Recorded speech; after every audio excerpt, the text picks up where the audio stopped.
The number one financial regret of the baby boomer generation is that they wish they'd started saving for retirement sooner. And I don't think that's a boomer exclusive concern.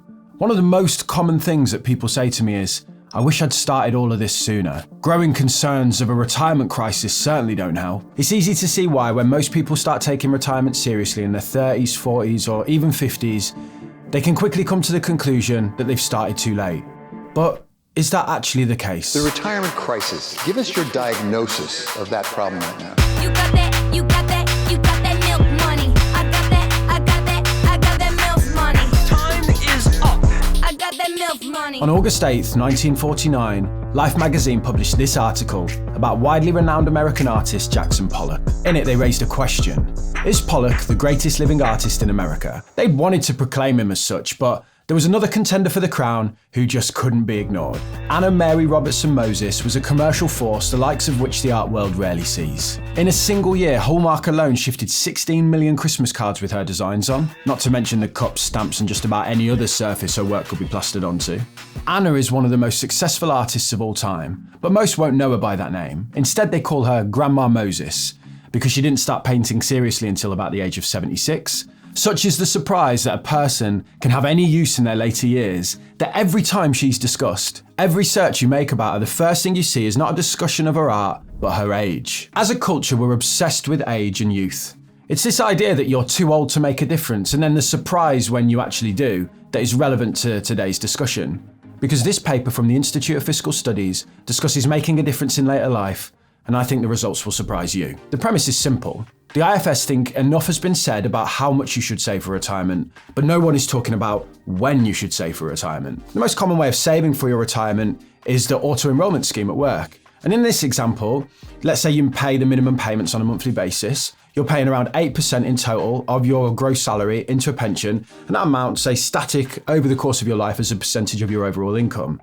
It's this linear savings approach. And with that sort of approach, the sooner you start the process, the better. This is why when you Google how much you should have tucked away for retirement by 30, you're met with numbers like 100% of your annual salary. Or these sorts of discussions that point out if you started at 25 rather than 35, you would have double the amount in retirement. Notice again the linear assumptions around the amount that you save each month. These articles are just absolute mood hoovers, sucking the life out of anyone who reads them that isn't under the age of 25, making them feel crap about themselves. But the IFS goes, life is not linear. It's not this straight line. We don't hop onto adulting at 21 and just ride the escalator to the end. Life is chaos, a meandering mess that resembles a Pollock painting.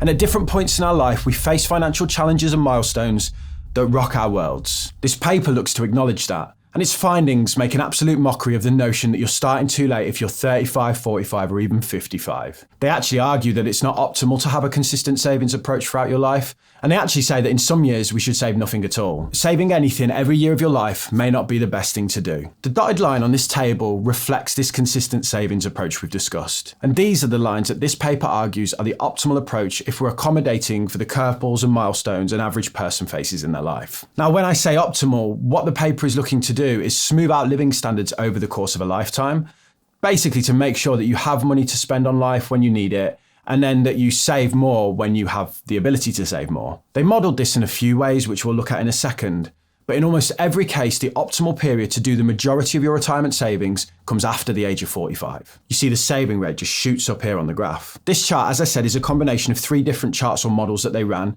that each look at predictable life events that the average person will face in modern times. The first trend that they looked at was the tendency for us all to earn more money as we get older. Before we take a look at what they found, let me just tell you about today's video sponsor, The Daily Upside. The Daily Upside is a completely free daily newsletter that is sent straight to your email inbox. I read it every day and I absolutely love it, and that's why in 2022 I reached out to them and asked if they wanted to sponsor this channel. They said yes, and they've been supporting what we do here ever since. They give you an overview of everything that's happening in the finance world, and they don't just focus on American stories, as you can see here with this article that discusses Octopus, the UK energy business. The stories are written by finance professionals, so the journalism and insight is always top-notch. Like I said, it's completely free. There are no paywalls or upsells or anything like that. You just sign up using the link in my description or the one in the pinned comment for you. You whack in your email and that's it, you're signed up. And, if you don't like it, you can always unsubscribe. Right, back to the video. On this point of higher earnings, they basically said, instead of consistent saving rates across your life, can we accommodate for that trend of higher earnings in later life?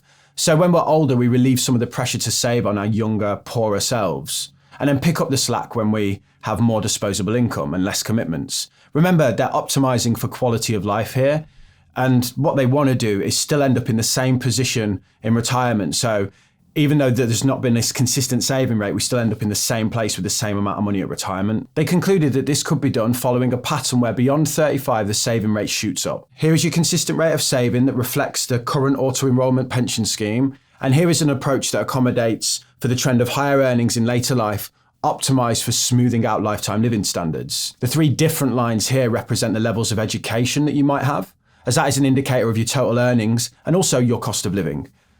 So just to pick one out, the average person here with a lower education in this model could start saving at 36 and be okay if they followed this savings pattern. This is coincidentally the same age most people get serious about saving for their retirement, and it's the age when we see most people start to pay more than the minimum contribution into their pensions. I guess they finally realise that their dreams of being a rock star won't pan out and they're going to get old one day. But look, if Grandma Moses could become queen of the canvas at 80, you can do anything. Let's just point out that this point on the chart here assumes zero savings prior to these ages. So if you've been paying into an auto-enrollment pension, or any savings for that matter in your 20s and 30s, but then you go, oh crap, I need to get serious about this, well, you will be ahead of the model already. The next life event they wanted to look at was kids. They ask, is it sensible to have a fixed savings rate when the average person between 30 and 32 has a kid or two? So before we look at the graph they plot, this chart plots the amount of people in each cohort that are struggling financially. This black section here being people who are not coping financially. Notice how, as we get older, the trend is downwards as people amass wealth. But at this 35 age range here, it kicks upwards, which is a reflection of the increased responsibility and pressure this age group face as kids on average get older and more expensive. So bloody expensive. So the IFS wonders again, can we accommodate for this? Can we improve the living standards of those people in question, relieve some of the savings pressure, but still hit our financial goals for retirement later on? This is what they came up with here. Here is the straight line, the consistent approach again, and here is the approach the IFS argues would still work. The saving rate steeply declines at the point child 1 comes along. Then it kicks down again here when child 2 arrives. The savings rate sits very low whilst the children are still at home and then races back up again when they've flown the nest. Also, you'll notice that the savings rate in this example is higher prior to the children arriving. So maybe the best way to prepare for kids is to fill up your pension before there's a mini you filling up some Pampers. The final event they modelled was for student loans. They acknowledged that many people will one day clear or get their loan wiped. And when they do, they can use the amount they were paying and put that into pensions. Again, in the earlier years of this example, the saving rate on this model is very low. Combine these three models together to get what the IFS thinks is a better way to save for retirement over a lifetime, this wonderful lumpy bumpy mess of a graph we started with, where in the earlier years the pressure to save is minimal versus the end, and really the bulk of the work is done beyond the age of 46. Now we need to stop for a second here. This paper really attempts to put forward the question, should auto-enrollment schemes be static percentages, or should we flex up and down the amount that people pay into auto-enrollment based on age and life circumstances? It looks to optimise for quality of life throughout your life, and the key argument is that most work for the retirement savings can be done at a later date. I don't want you to take that as an excuse to stop saving.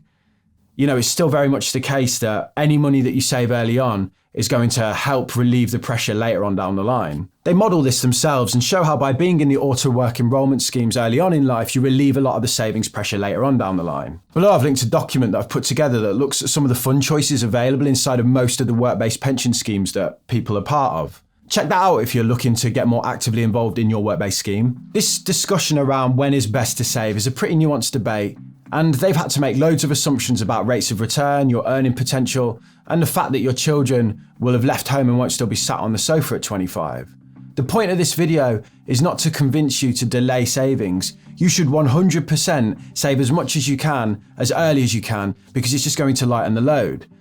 We can't make assumptions about your future life. We can't sit here and say you will definitely earn more and this is how your life's going to pan out. But in the same way, we can't go back in time. We can't change the past. And the modelling that this paper performed and the conclusions that it's not only realistic but potentially optimal to save the majority of your retirement savings in later life, I hope provides reassurance for anyone sat there thinking they've missed a boat or that they're late to the party. It's very much possible to produce the results of someone who saved consistently throughout their life by just increasing your saving rates in your peak earning years when you've shed the expensive responsibilities of children and a home. Grandma Moses lived a life of relative poverty, but died a multi-millionaire.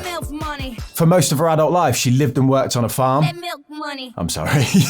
Anyway, she ran a farm, had 10 kids over a lifetime, 5 of which didn't survive infancy. So yeah, she had a lot going on. And really, it was only when that responsibility stopped that she was able to make strides towards building her wealth. I'm not saying you should paint whimsical landscapes to fund your retirement, but I just want you to give yourself a bit of a break and realise that saving up massive amounts in your early career is not easy to do. And if you think everyone else is doing that and, you're left behind, well, the data would suggest otherwise. Nearly 1/3 of Brits are not currently saving for retirement at all. 21% of people admit to having no pension savings, including 17% of those aged over 55 who are nearing retirement. According to the ONS, the median average UK pension pot is £32,700. Now, this applies to all age groups, so as you get older, the number changes. For 25 to 34-year-olds, the average is 9,300. For 55 to 64-year-olds, the median is 107,300. By sitting here and watching content on pensions and actively asking yourself the question, am I doing enough? You're ahead of most people in the UK. So let's say you're 55 today and you have nothing in savings at all. And you go into work and you start contributing into your work-based scheme, and through those contributions, tax rebates, and the employer match, you get to a point where you're putting 10k a year away. By the time you hit 65, assuming a 6% growth rate, you would have £132,815. So without factoring in any other savings, the state pension, home equity, or even the ability that you may have to save higher than that, from a standing start at 55, you will place yourself now well into the top 50% of people in your age group based on today's median figures. And then at 65, you don't just stop. Grandma Moses' career ran from the age of 78 to 101. She painted 25 paintings in the year that she died. But anyway, her 23-year-long career as a painter is 3 years longer than my whole professional life, which includes, a stint at a shoe shop, a pub, top man, 3 years at uni, 5 big adult jobs, as you call them, 2 part-time jobs, washing pots at a Pizza Express and delivering Chinese takeaways in Fallowfield, not to mention this YouTube channel. 2 decades of painting led her to the point where she was one of the most popular artists on the planet, more popular than Pollock at her height. And she achieved that at a point in her life where most people would say, you're done. Life and your ability to earn cash does not stop at 60. This chart plots the average length of a retirement over the past few decades. In 1970, as a male, you might expect 10 to 12 years. Today, that's closer or even above 20 years. For women, it's 25 years. Most people watching this will have a retirement that exceeds the length of their entire childhood, or matches the years between 30 and 50. Think of everything you did between 0 and 20, or everything you have and hope to do between 30 and 50. And the fact that you'll have all that time again, it's not pointless time, it's not unproductive. Are you really just going to sit there in one of those weird armchairs waiting to die? If you have dreams of a retirement that involves no paid for work, then that's okay. If you're late to the retirement planning game, I hope I've shown you today that it's possible to achieve the same levels of retirement a consistent savings approach will have got you by just focusing on higher savings rates in your peak earning years. And actually, this IFS paper put it out there that this is optimal if we're trying to live our best lives. But let's also acknowledge that retirement is different nowadays to the recent past. We live on average longer, and for that reason, many of us will work for longer in some form. Not always because we have to as well, or we're forced to. Many of us will do it because we want to. Painting's not important. The important thing is keeping busy. So next time you're beating yourself up about starting too late on your investing journey, or thinking about what would have happened if you started 10 years earlier, just remember Grandma Moses, this IFS study, and tell yourself this narrative about it being too late for me is just a load of Pollocks. Heard you in the mood for a little milkshake.